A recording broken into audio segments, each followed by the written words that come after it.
Aujourd'hui, Marie-Estelle Dupont, pour cette première émission de la saison sur Europe 1, vous souhaitiez revenir sur le décès d'un streamer après 12 jours de live, d'émissions en direct sur Internet, un marathon qui s'est avéré être mortel. Et oui, vous avez certainement vu la semaine dernière, chers auditeurs d'Europe 1, l'histoire tragique de cet homme de 46 ans, mort en direct après 12 jours de mauvais traitements, filmés, diffusés sur les réseaux. C'est le choc, la stupeur, la sidération quand la réalité dépasse la fiction la plus glauque. On se rend compte que l'on a tendance à nier, pour s'en protéger, la banalité du mal. Humiliation, emprise, appât du gain, tout ce qu'il y a de plus sombre dans l'âme humaine semble ici réuni. Mais ce que nous dit, je crois, cette histoire, c'est que notre époque s'est fourvoyée dans une immense illusion. Celle que la technologie allait lisser la société et ferait œuvre civilisatrice. Que le sacré de la vie renaîtrait par le progrès technologique. On voit ici qu'il n'en est rien, et je pense, comme vous, chers auditeurs d'Europe 1, que le mal a toujours existé, que la haine est mimétique, comme le désir, mais je pense aussi que notre société a non seulement détruit les cadres qui permettaient de sublimer les pulsions de destruction, mais aussi mis en avant des outils qui amplifient, libéralisent, banalisent, reproduisent toutes les formes de perversité. Quand des jeunes paient pour qu'autrui frappe à leur place un homme affaibli, la meute est là, mue, possédée par le vertige de la destruction, avec tous les éléments de la perversion, la fabrique du consentement, l'absence de remords et de culpabilité, l'humiliation, la victimisation du coupable que vous avez certainement reconnu, et qui trouve une sorte de caution morale dans la demande de ceux qui paient, et l'acceptation de celui qui subit. Chers auditeurs d'Europe 1, j'ai frissonné comme vous, et il me semble important aujourd'hui de revenir sur cette affaire et ce qu'elle dit de notre société. On ne nous a jamais autant parlé de vivre ensemble, et pourtant la barbarie semble être devenue un banal bien de consommation. Merci Marie-Estelle, voilà votre édito. Comme tous les jours, au début de l'émission, il y aura votre édito, votre point de vue, votre regard de psychologue clinicienne et de psychothérapeute. Énormément de questions, énormément d'émotions. Vous l'avez rappelé dès le début de l'émission, Marie-Estelle Dupont. Énormément d'émotions après la mort de Jean Portmanov, qui avait 46 ans, influenceur français. Bon, le mot est un peu galvaudé. Il était victime, surtout, il était souffre-douleur sur ce réseau Internet, sur ce live, sur cette chaîne en direct, voilà, sur la plateforme Kik. Énormément de questions. Je lance cet appel à tous les auditeurs d'Europe 1, 01 80 20 39 21 pour poser des questions à Marie-Estelle Dupont. Comment en est-on arrivé là? Quel est l'impact de ces images violentes sur la psychologie des jeunes et puis des adultes également qui regardent ça? 01 80 20 39 21, cette émission, et si on en parlait sur Europe 1 tous les jours de 15h à 16h, cette émission c'est la vôtre. Comment a-t-on pu arriver à une telle barbarie, Marie-Estelle Dupont? Mais, c'est toujours la question qu'on se pose quand le mal fait effraction. Quand le mal surgit, quand la barbarie se rappelle à nous, on se demande toujours comment on a pu en arriver là. Et en réalité, on n'a pas toujours la consolation de la psychiatrie pour expliquer le mal. Le mal existe, et quand il surgit, il nous sidère parce que c'est aussi un mécanisme de défense. On a tendance à minimiser l'existence du mal, et pourtant, il est là, j'allais dire à chaque coin de rue, mais surtout à chaque coin de plateforme et dans l'univers numérique. Alors, dans l'Antiquité, on avait les jeux du cirque. On avait ce voyeurisme sadique qui consistait à aller voir des gens se faire dévorer par les lions. Donc je crois que ce voyeurisme sadique, il n'est pas nouveau. La nature humaine, elle n'a pas changé. En revanche, ce qui est vrai, c'est que depuis 40 ans, on a quand même détruit un certain nombre de cadres et de supports qui permettaient à la pulsion de destruction de se sublimer. Et si le mal et la perversion ont toujours existé, néanmoins, aujourd'hui, je crois que notre société s'est fourvoyée dans l'idée que la technologie allait faire œuvre, comme je le disais, civilisatrice. Au contraire, la technologie semble mettre des moyens d'amplification du mal à notre portée. Et c'est vrai que le mal qui est commis sur cet homme a ceci de particulièrement sidérant, qu'on nous fait croire à un consentement, alors que, comme vous l'avez rappelé, Romain, il était bien évidemment sous emprise, et on expliquera un peu plus tard dans l'émission comment quelqu'un en arrive à accepter de tels sévices. Mais je crois qu'ici, tous les éléments de la perversion sont réunis, et notamment l'humiliation, c'est-à-dire la jouissance à voir une personne plus faible souffrir. Parce qu'il n'arrêtait pas de lui taper dessus, il le maltraitait. Quand vous avez probablement vu, Marie-Estelle Dupont, les images sur les réseaux sociaux, une partie des images, qu'est-ce qu'elles vous ont tout simplement inspiré, ces images, quand vous voyez ça? Je crois que ça nous inspire de l'effroi, ça nous inspire un profond dégoût. Et l'effroi, le dégoût et l'effroi sont liés au fait qu'on se représente que dans la psyché de certains, de gens qui ont des profils pervers ou psychopathes, il y a une totale absence d'empathie, il y a une incapacité totale à s'identifier à la souffrance de l'autre, parce qu'en réalité, cet homme aurait plutôt dû susciter un instinct de protection. Il était très amaigri, très affaibli, il était probablement toxicomane, on a plutôt envie de lui venir en aide quand on le voit. Et là, on voit que une partie des harceleurs se dédouane en disant « mais c'est pas nous qui portons les coups ». On se contente de payer. Et les deux influenceurs se victimisent en disant « mais attendez, nous on n'a rien fait de mal, il y avait une demande ». Comme si le fait qu'il y ait une demande de mal rendait le mal bon. Donc ça m'a inspiré du dégoût, ça m'a inspiré évidemment de l'effroi. Ça m'a inspiré aussi un sentiment d'urgence par rapport à la prise de conscience que l'univers numérique n'est certainement pas ce que l'optimisme technologique des années 90 voulait nous faire croire, un lieu plus sûr que la rue. Et je crois qu'il est particulièrement urgent d'aider les parents, que les pouvoirs publics aident les parents à protéger les mineurs de ce genre de contenu. Parce que ce genre de contenu attire des sadiques, des psychopathes et des pervers, mais il attire aussi d'anciennes victimes de violences qui ont une sorte de fascination et qui vont aller voir ces images pour essayer de comprendre ce qu'ils ont vécu eux-mêmes quand ils étaient victimes et s'identifier à l'agresseur, c'est-à-dire devenir eux-mêmes des bourreaux pour ne plus jamais être victimes. Donc il faut vraiment se poser des questions sur comment se fait-il qu'on arrive à supprimer ou suspendre un compte Twitter pour des raisons idéologiques et pourquoi on n'arrive pas à légiférer sur ce type de plateformes qui sont évidemment cachées à l'étranger en général. Marie-Estelle Dupont, et si on en parlait tous les jours sur Europe 1 entre 15h et 16h, ce qui frappe également avec cette affaire, ce drame, appelons ça plutôt un drame, c'est que la barbarie c'est devenu un véritable bien de consommation. On achète des minutes, je ne sais pas précisément comment fonctionnent ces plateformes n'étant pas client moi-même, mais on achète quelques minutes pour voir effectivement de la barbarie, quelqu'un taper sur un autre. Mais c'est pas du cinéma, on pouvait aller voir des films violents. Là, c'est pas du cinéma, c'est la réalité. Oui, alors la particularité de la technologie, c'est que comme ça se passe derrière un écran et dans la réalité soi-disant virtuelle, on pense que ce qui se passe n'est pas pour de faux. Et c'est là où la technologie vient rendre encore plus floue la frontière entre la réalité et l'imaginaire. Mais je pense aussi qu'il y a une appétence pour ces contenus, parce qu'aujourd'hui, il y a quand même un vide intellectuel et spirituel absolument abyssal chez certains jeunes, et qui vont donc combler ce vide imaginaire par un besoin de contenu extrêmement violent qui procure aussi des sensations fortes. Et quand je disais que la barbarie était un bien de consommation, c'est effectivement ça qui est nouveau, c'est-à-dire qu'on va payer pour de l'humiliation dans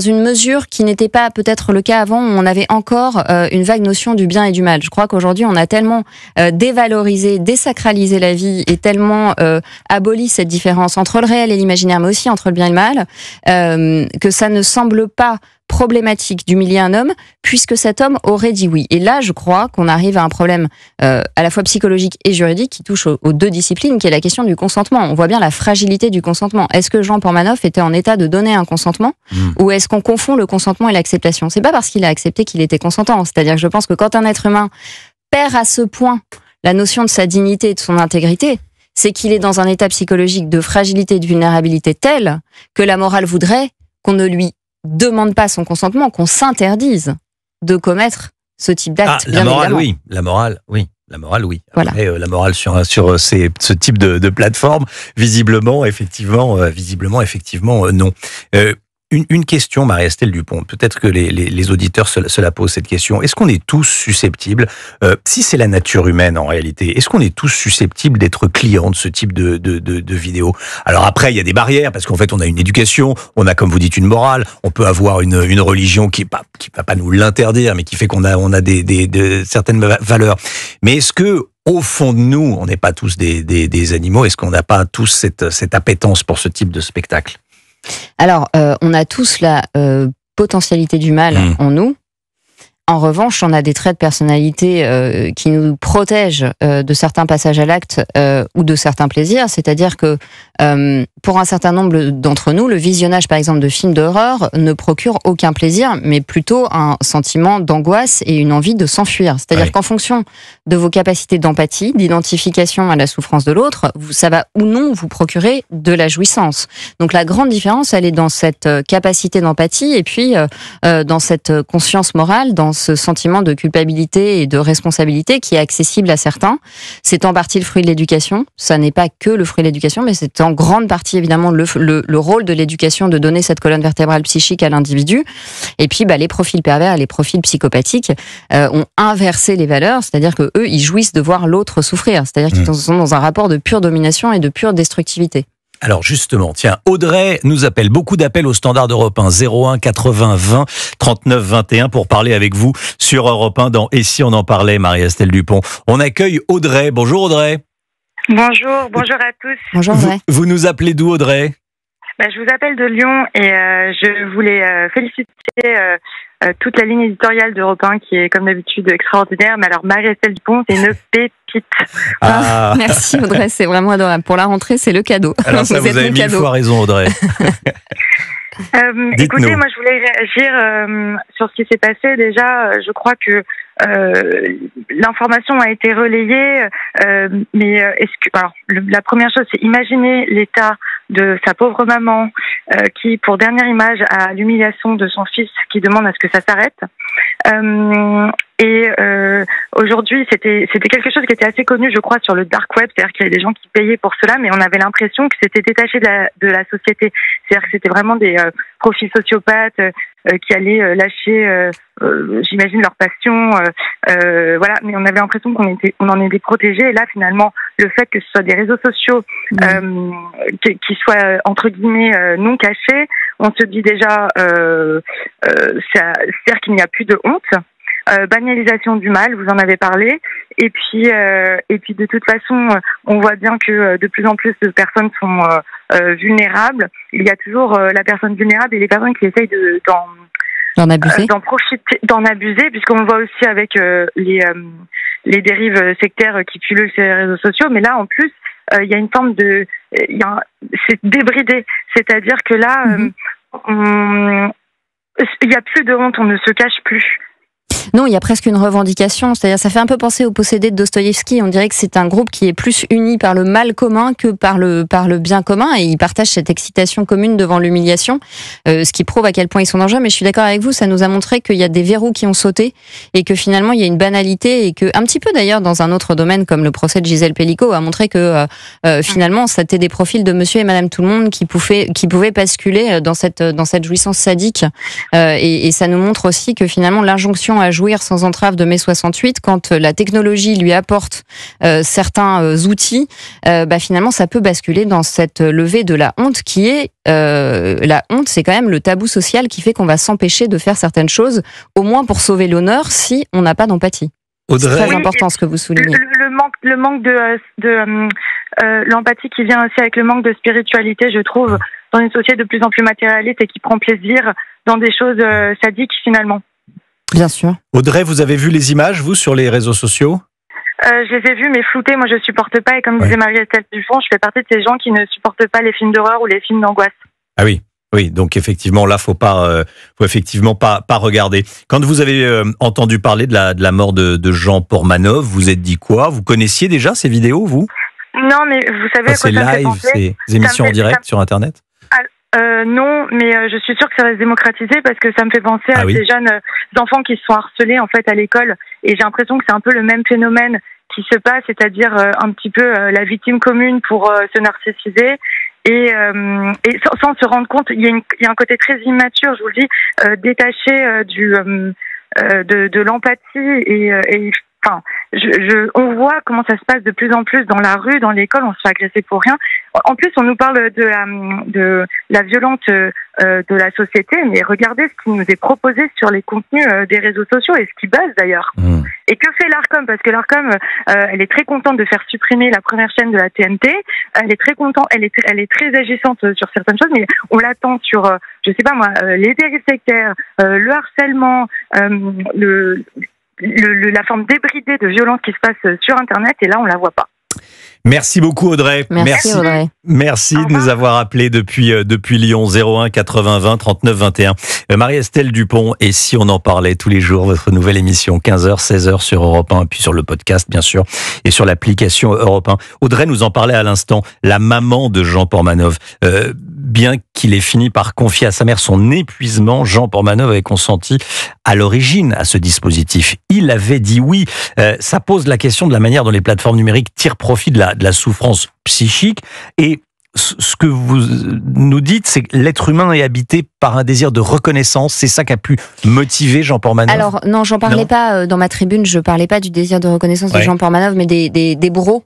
Oui. Et alors je fais une parenthèse pour ensuite vous répondre et rebondir sur ce que disait Audrey. Je crois qu'effectivement, dans une société strictement matérialiste qui ne définit l'homme que par son coût et sa rentabilité, dans la mesure où on oublie le sacré de la vie, tout est permis. Et si tout est permis, abuser d'autrui n'est pas un problème dès lors qu'on fabrique le consentement d'autrui. Et il y a bien une fabrique du consentement. Il avait accepté. Et c'est là que, quand on voit le SMS qu'il a envoyé à sa mère, on frissonne, puisqu'il lui dit « ça va trop loin, il me séquestre ». On voit bien qu'il y a une fabrique du consentement, c'est-à-dire que cet homme, qui certainement avait eu des antécédents de grande souffrance psychique dans sa vie, qui va entre guillemets accepter pour 6 000 € de se faire lyncher à la vue et au su de tous, n'a pas mesuré l'engrenage dans lequel il entrait en disant oui. Et le propre de la perversion, c'est d'avancer masqué. Les auditeurs d'Europe 1 le savent, on n'attire pas les mouches avec du vinaigre. Donc un pervers va vous présenter les choses d'une manière qui vous semble à votre avantage, et ensuite vous enfermer dans une boucle dont vous ne pouvez plus sortir.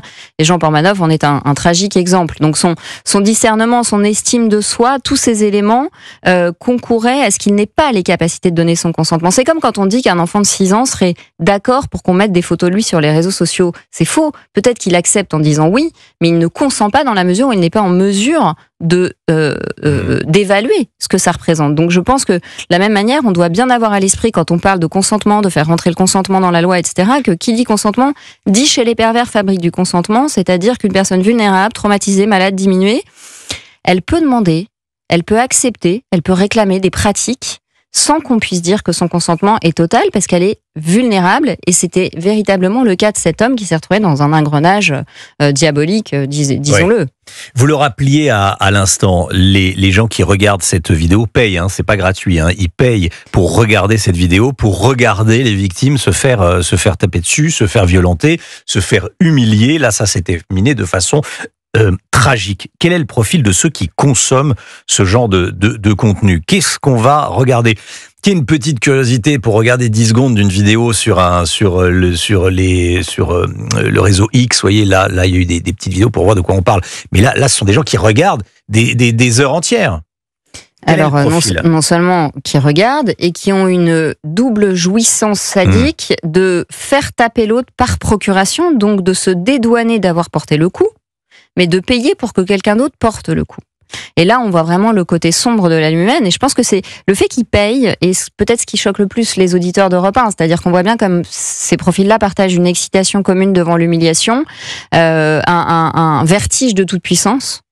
Alors, est-ce que certains, comme je le disais, ont été victimes précédemment et reprennent le dessus sur leur trauma en devenant des bourreaux? C'est un triste destin d'un certain nombre de victimes de violences, mais il y a aussi, je pense, de parfaits pervers qui, parce qu'ils ont encore un vernis social ou éducatif suffisant, se disent que s'ils passent à l'acte, ils vont être punis, alors que s'ils payent et qu'ils sont chez eux, ils vont pas se faire prendre. En tout cas, leur penchant pour la souffrance d'autrui les rend effectivement très dangereux, parce que je pense que ces gens-là peuvent facilement glisser, et que ces gens qui jouissent de payer pour faire tabasser quelqu'un ne sont pas à l'abri un jour de porter le coup eux-mêmes. Ah oui, c'est-à-dire de passer de la virtualité, entre guillemets, parce que c'est entre guillemets virtuel. Parce que ça va dépendre si ce sont des pervers impulsifs ou si ce sont des pervers un peu plus cortiqués qui vont toujours payer les autres pour porter le coup, ou s'ils sont impulsifs et un jour ils vont pas réussir à se retenir.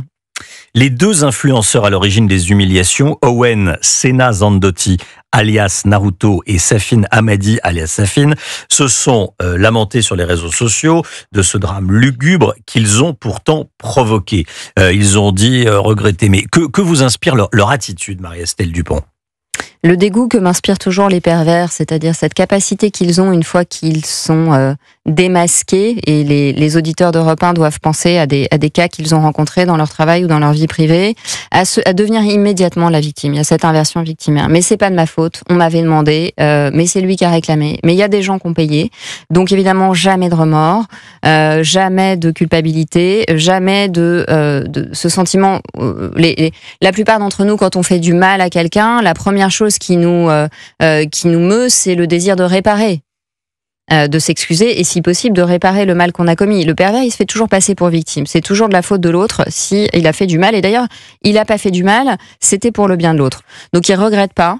À l'inverse, quelqu'un qui est doté d'un surmoi va ressentir de la culpabilité. Donc ces excuses de façade et cette indignation hypocrite, moi, m'écœurent. Je pense comme beaucoup d'auditeurs d'Europe 1 et l'idée que ces influenceurs se fassent ainsi de la publicité m'inquiète. C'est-à-dire que c'est à la fois important de parler de cette barbarie qui est devenue un bien de consommation, et en même temps, je n'ai pas du tout envie qu'on fasse de la publicité qui donnerait envie à d'autres de faire de même pour qu'on parle d'eux à travers des agirs aussi sordides. Ils vont chercher de la célébrité dans le mal parce qu'ils ne sont pas capables de créer et de construire quelque chose de bon.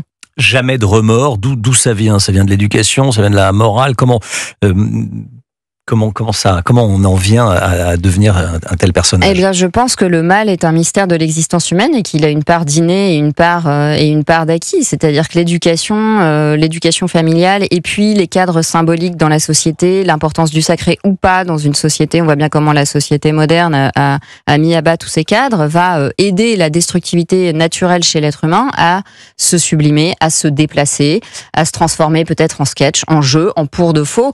Dans un autre domaine, Maurice Berger en parle sur l'hyperviolence des mineurs. C'est des enfants qui n'ont pas appris à casser pour de faux. Le pédopsychiatre qui nous dit ce sont des enfants qui n'ont pas appris à faire du mal pour de faux, donc ils font du mal pour de vrai. Donc il y a des éléments éducatifs, il y a des éléments qui sont innés, mais normalement quand on est parent, on sent la nature de ces différents enfants et on sent que parfois on a un enfant qui va avoir besoin peut-être qu'on serre un petit peu plus la vis parce qu'il pourrait être enclin à faire le mal alors qu'un autre n'a pas du tout de plaisir à voir l'autre souffrir. Donc c'est en grande partie l'éducation qui réprime cette pulsion de destructivité et qui permet de la sublimer. Il est 15h26 et si on en parlait sur Europe 1, votre nouveau rendez-vous sur Europe 1 avec Marie-Estelle Dupont, psychologue clinicienne, psychothérapeute. On décrypte l'actualité, c'est Marie-Estelle Dupont qui la décrypte d'ailleurs. Aujourd'hui, on parle évidemment, vous l'avez compris, de ce drame abominable, la mort de cet influenceur sur les réseaux sociaux, mort en direct lors d'un live, un stream comme on dit.